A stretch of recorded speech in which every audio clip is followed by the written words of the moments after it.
মাছের ডিম রান্না করার জন্য রসুন দিয়ে দিচ্ছি। রসুনটা লাল হতে থাকুক, এদিকে আমি মাছের ডিমটা মেখে নিই।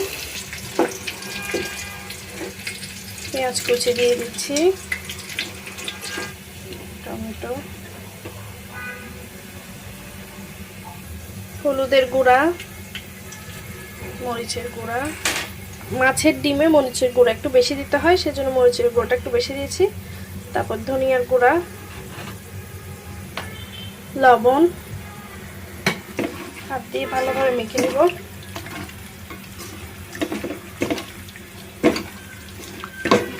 রসুন লাল লাল করেছি, ওইখানে দিয়ে দিব।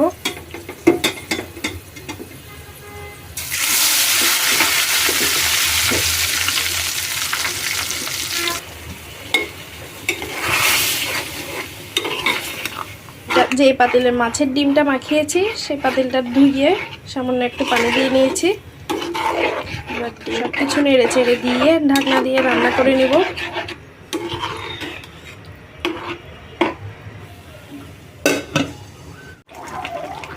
গরম মশলার গুঁড়া দিয়ে দিচ্ছি হাফ চা চামচ। আমি এখানে আরও কিছু পানি দিয়ে নিয়েছি, প্রায় 1 কাপের মতো পানি দিয়েছি। চিলি ফ্লেক্স দিয়ে দিচ্ছি হাফ চা চামচের মতো।